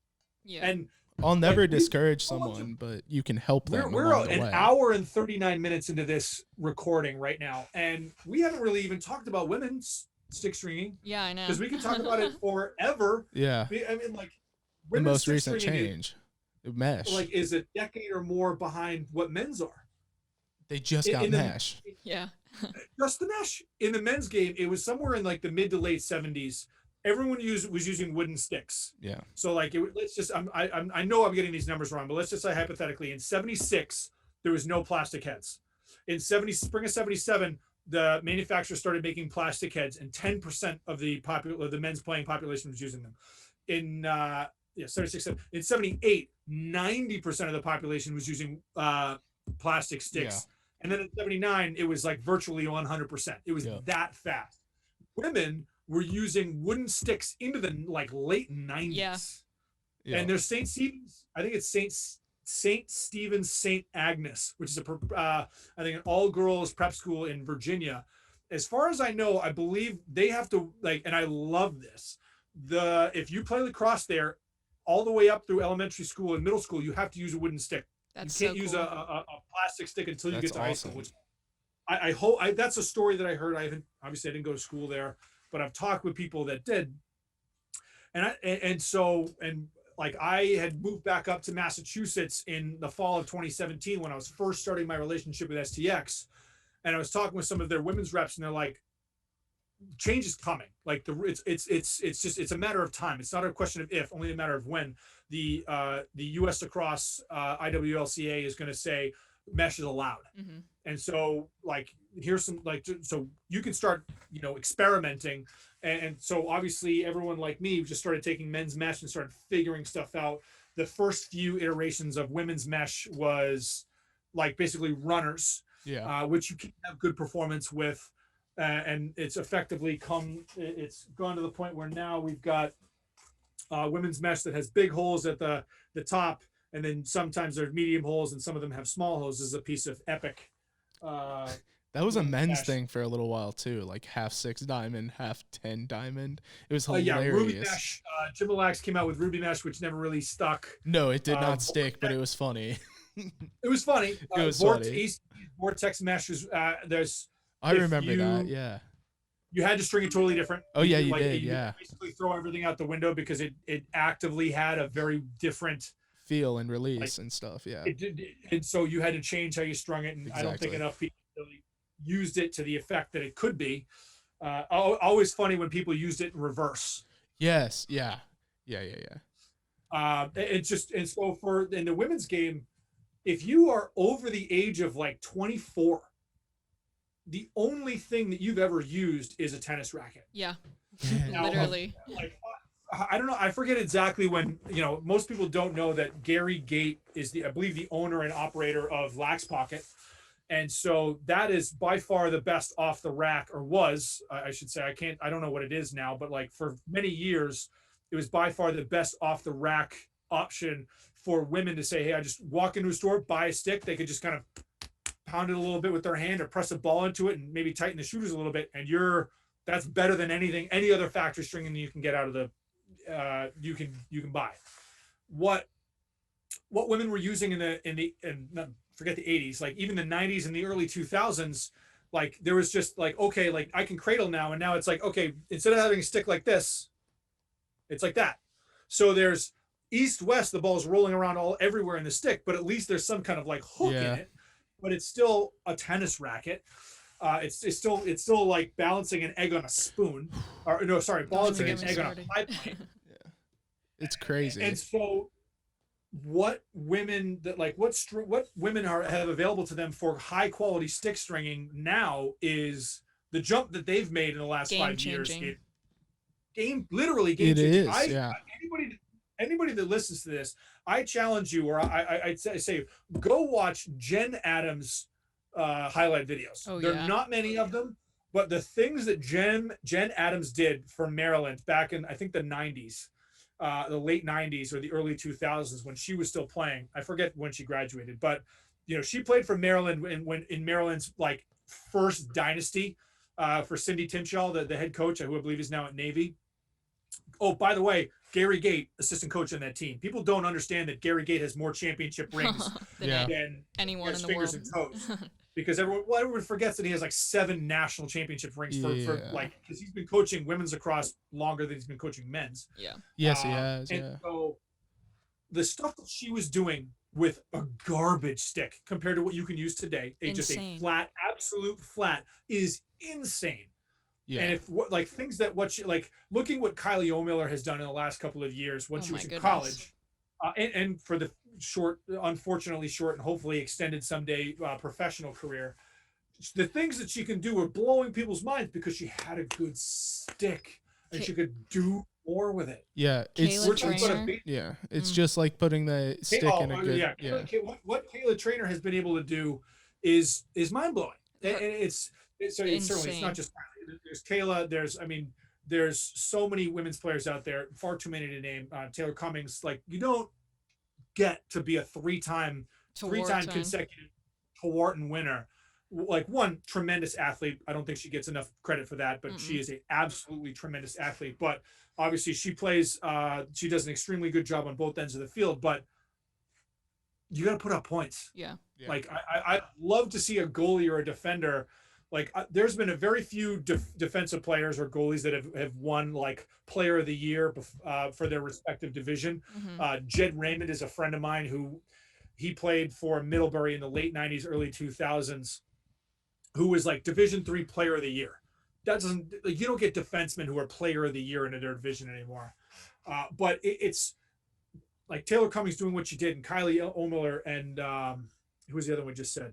Kayla Trainer. Like they're doing what they can. They're doing incredible things with sticks that are just better than other people. And like also I think they worked on their craft and developed a skill level to have them achieve the things that they achieved on the field that unfortunately most young women, they see what they see what those girls do, and they're like, oh, I want to be able to do that, but not enough women in the women's game understand that they can do those things, not just because they're highly skilled, but because they have the tools in which to do them. Well, and you're more willing to try something if you're well set up for it too. Like if you have a good stick, you're more willing to try a fake because you're like, okay, I have confidence that this stick will hold the ball if I do this right. So then once you get the form right, it's a good bet that you're going to be able to execute that fake with no issue.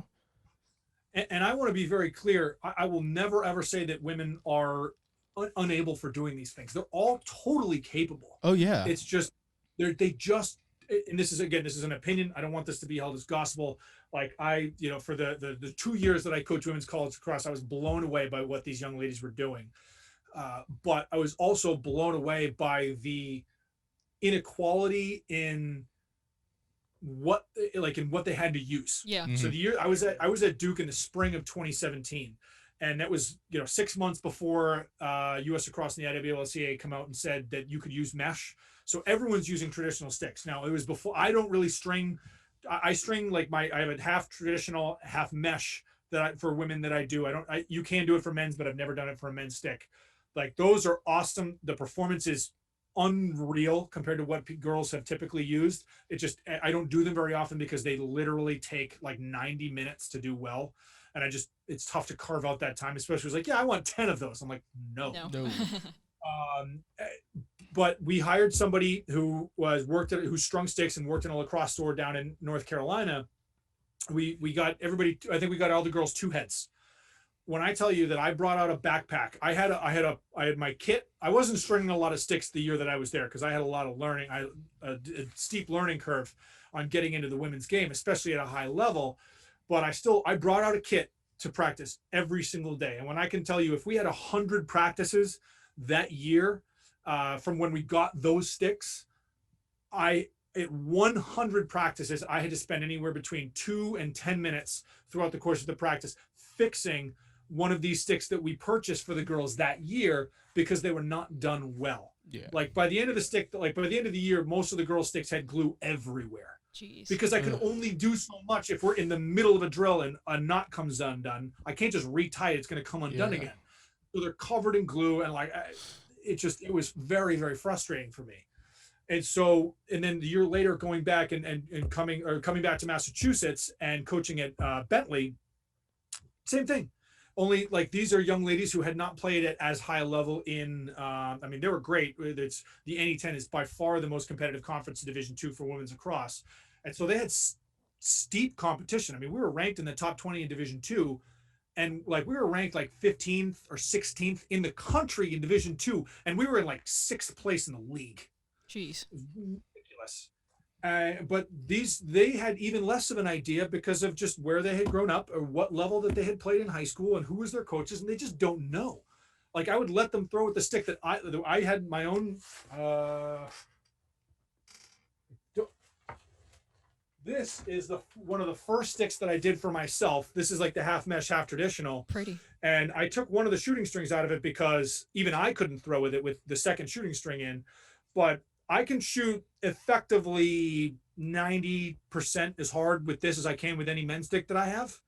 And obviously I'm not doing that for my girls goalies, because I'm, if I'm working with the goalies, I need to make sure I'm seeing what they're actually going to see. Yeah. So velocity isn't nearly as important, but the girls would pick this up and they'd be like, I don't know how you play with this. And I'm like, I don't know how you play with a pie plate. Yeah. Because they just don't know. And so that's like, for everything that we're talking about, for the leading up until now, or leading up until a few minutes ago, we're talking mostly about stringing and how people don't really know what is going on in the men's game. That is astronomically magnified in the women's game, because if you're over 23 or 24 years old, you've probably never played with a stick that has mesh. And most of the factory strung women's mesh heads are just as bad as all the men's ones. So bad.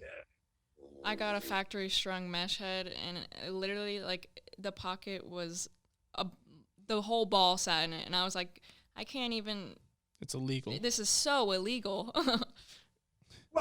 Well, there's that. I mean, there's so many entry level and intermediate sticks for women that are full traditional. It's a pita pocket, and it's just, they tie everything. They'll do the rails, like the leathers of the rails. They'll pull them super tight, and they just string it as quickly as they can, and they tie everything off, and they cut all the strings, and they throw it in the box, and they go on to the next one. And so people are like, oh, like, I'll just use this, and it either bags out. Like, I've seen women's sticks. I've seen young ladies come to a clinic, a girls lacrosse clinic, with a stick that's illegal by men's standards. Yeah. And it's like, what am I going to do with this? Like, they actually know how to throw with it because there's kind of a pocket in it, but it's not legal. Not you can't let them do that. It's really interesting, because I know there's a number of people, like Joe Spallina is a guy with his Yellow Jacket teams on Long Island. And I know there's others too, but I've known him for a number of years, and I know he does this. He has his young women, they'll play box. They'll play men's box with men's rules, helmet, gloves, all the pads, men's sticks. So and obviously it's a transition from knowing how to string men's sticks to women's sticks. But I know I did a box of like 20 or 30 heads for 3D lacrosse one year, a couple of years ago, that they were going to basically put everything was exactly the same. And they put them on shafts, and it was like, basically the girls didn't get to keep them, but they had some of their girls teams go play box with a men's stick, and they just needed a stick with a mid-high pocket that's going to be easy to throw with, that they would just, take one for the day and put it back in the box at the end of the day when they were playing box. Like, I think there's a lot of merit to that. At the same time, I don't think there's any better way to teach a boys player how to shoot effectively and having positive mechanically than have him shoot with a women's stick. Mm-hmm. Or pass and catch, because it teaches you soft hands. Exactly. And it teaches you to throw. Soft hands. It teaches you push pull mechanics. And you have to snap your wrists a lot more than you do with a men's stick, because with a men's stick you kind of push the ball out if it has too much whip. But if you can throw a stick with, like, if you can string a men's stick the right way, you can finish the follow through and everything, and it teaches you how to actually throw like that if you throw with a women's stick. I love hearing men's players when they describe how they want to feel the ball coming out. They're like, yeah, I don't want the ball to hit the plastic when it's coming out. I'm like, well, it never should have. The ball hits the plastic. Oh, well, yeah, but you don't. Like, no, I don't want that. It doesn't happen. I'm like, 99 times out of 100, when you throw, the ball comes off the plastic. The difference is you don't feel it. Yes. It hit the plastic. Yeah. No, like, I don't know. That's not the case. I'm like, the only way for you to throw with the ball not hitting the plastic is if you just snap it. You cradle and it goes like this. Yeah, that's what I was saying. Yeah, that's a push. Any measure of follow through, even if you stop your hand somewhere, the ball is coming off. It rolls off. Yeah. Man, we could talk mechanics all day. I think you and I have a podcast to get to on stringing at some point, but we've been going far longer than any other episode we have done, so I think we should probably end it here. Wait, let's ask him our ending question. Yes, our hard-hitting end everyone. Question. Well, before we get to the ending question, have we? I know we didn't ask all the questions, but have we hit all the points that you wanted to hit? Yeah, I mean, I wrote most of these questions. One question from a listener. And he wanted to know, what's your favorite head to string? Yeah. This is going to be a multi-answer question, if that's okay. I've got there's 3 that pop up to me right now because this is a floating answer. It changes as time changes. I've got 4 or 5 heads that were like, I look back on, I'm like, that's the best head I ever strung. And that's the goal. Like, I want somebody to be unwarranted. I want to string a stick for somebody to like, who's an accomplished player, developed mechanics, developed position, play style. And so that like, they come out to be like, this is the greatest head I've ever had. This is the greatest head I've ever used. I'm never going to anybody ever again. You're going to string every stick I use for the rest of my life that I play. And I'm going to tell everybody about you. That's what I'm shooting for. I never say that stuff because like that's what I'm going for. So I've got 4 or 5 of those heads, like an old Proton Power, an Evo 4 X6. Yes. Evos are my favorite head of all time to string. An RP3-1. But as far as like, I'm going to give you 3, like as far as like my favorite heads to string, because it's really tough to bring one. The Lakota 2, I think, is arguably the most versatile head to string. I probably have half the team at Harvard using the Lakota 2 of every position except goalie and faceoff guy. Most of the defensemen are using it. A lot of the offensive players are using it. It holds high, medium, and low, high, mid, and low pockets extremely well. I love that head. The Surgeon 900, because I did 250 exactly the same, so that's effectively 1. I just did a lot of reps of that one style, but I didn't have anything to do with the design of this head, like the physical design in CAD, but I obviously have had something to do with its release and the pro pocket. So like I have a very affectionate of this head, but probably the one that I would think of the most as far as my favorite head to string is, as much that I love to string it as like, so the Stallion Omega is like, the reason why I love it is because a style of stringing that I created led to the design aspect of this head. That's cool. And it, like, I was at Duke when I started stringing for the boys sticks at STX, and I got a Surgeon 700. And with the mid rail in the 700, there's me and 4 or 5 other guys that were in a little group chat. And they're like a private group chat with some of the people at STX, and like, we're going to send you 2 heads. We're going to send you some memory mesh. Go nuts. Like, keep talking, send each other pictures in the like a private, the group chat on Instagram. Like, let's see what you come up with. Like, we want you to innovate. We want you to get weird, like get weird. And so that I had started doing double inside stuff years prior, but it wasn't really for a performance advantage. It was more so like I pulled through the back of the plastic in the head. So I had to figure out how to use that hole to affix the string there so it's not going to move. That was the first like that was where I first started doing what ended up being double inside stringing. But when I just started working at Harvard, and some of my boys that I know at STX, they're like, we're going to send you some of these. We're testing it out. In the fall of 2018, it hadn't been released yet or even announced officially. I saw this head and I called them. I'm like, is this what I think it is? So STX called it the interlocks, and it's like these little, what look like teeth. They're performance enhancement wise, they don't, if you string it a standard way, it doesn't really do anything for you. Does it really do something for you if you string to the inside, like string the double inside pattern? Like, to some degree, it might help the stick, help the string stay where it needs to be. To some degree, it's marketing. But the fact that a style of stringing that I created, like, I know that I helped like kind of popularize and bring stringing to the inside in general, not double inside or not weaved inside, but just like basically instead of going from the outside in with string to go from the inside out to be able to have narrower pockets. And that really started when I was at Brown. To see this, like I stopped what I was doing. I stopped walking. Like when I was like looking at it and I'm like, I did that. Yeah. Well, but like not even unintentionally, like somebody, because this is like, people don't understand, like when these heads start from like, I don't think I'm giving away the farm here. Like there's a Lakota 3 in the works. There was a Lakota 1, there's a Lakota 2. They're making another one. It's probably, especially because of COVID and the pandemic, it's not going to be released until probably next fall. Mm-hmm. It's been in design for well over 12 months. Yeah, of course. Like it's like 2 to 3 years that these things are in the works. And especially with this one, because the plastic is so much different and so much stronger. like the whole Omega plastic that's a totally separate thing.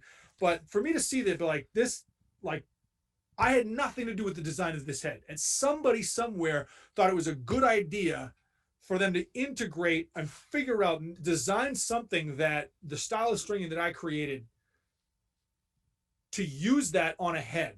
Mm-hmm.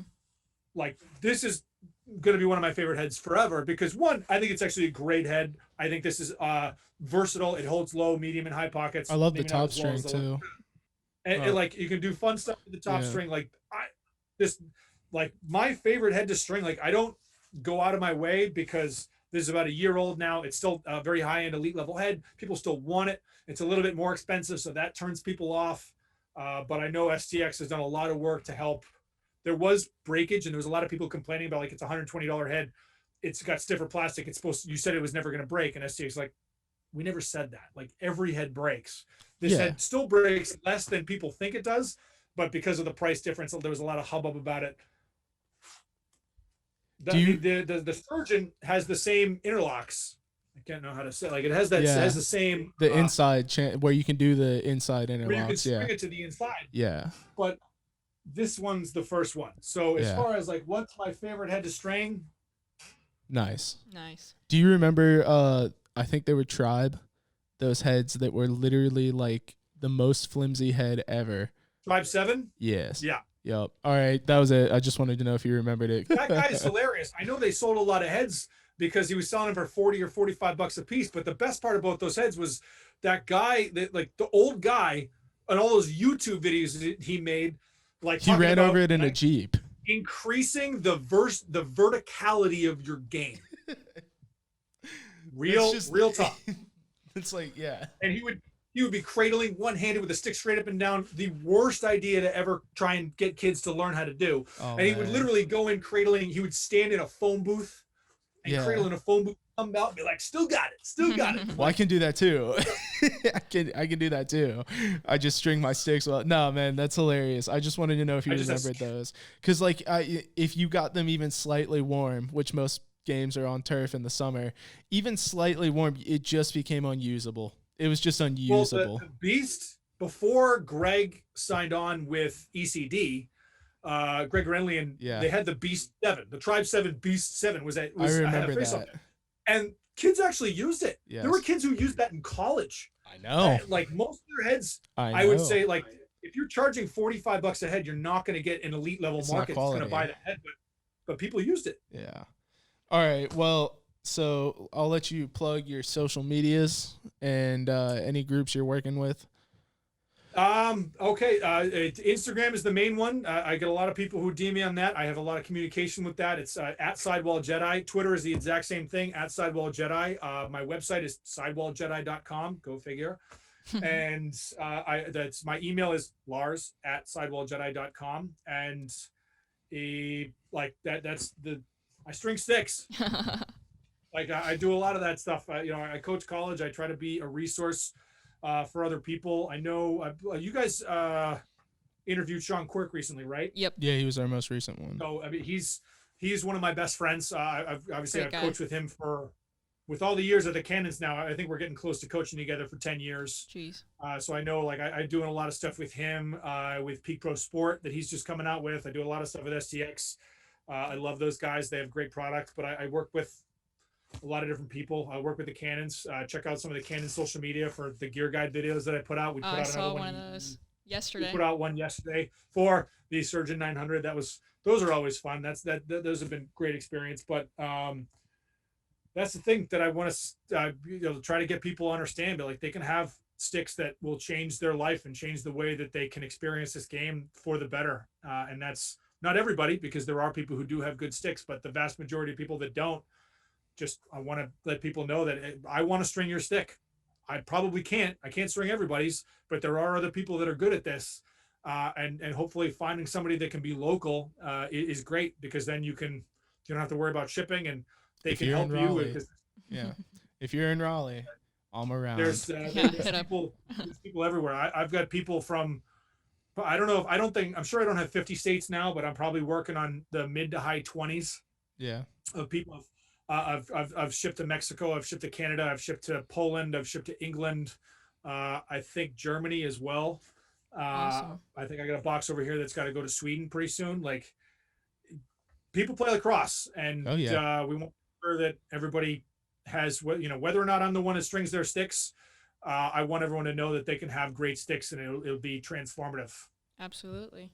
To see, it's right here. I keep to so others may throw. That's the whole point. That's such a cool little tagline. I like it. That's my that's the mission statement. So others may throw. Well, you can follow me on Instagram at evans.cr2 and on Twitter at @theAnEvans. I can be found at John Sullivan 20 on Instagram. All right, well, so I think that's going to be all for us today. Don't forget to subscribe and leave a 5-star review on your favorite platform. Really, really helps us out. Specifically, Apple. That's the one that most advertisers will look at, so please go there. We can also be found on YouTube because now we're interviewing our guests over video call. And Thanks, COVID. yes, thanks COVID. Come watch a 2-hour Yeah, really. I mean, for real. But also, if you're watching right now, you can see we got stickers. I got it right here on my Yeti. For sale on our website. They are on our website. Yes, www.lodahighpod.com. We can be found at LodaHighPod on Twitter and at LodaHighPodcast on Instagram. Please give us a follow. And thank you so much to Sidewall Jedi, a.k.a. Lars, for coming on. Thanks, guys. It's been great.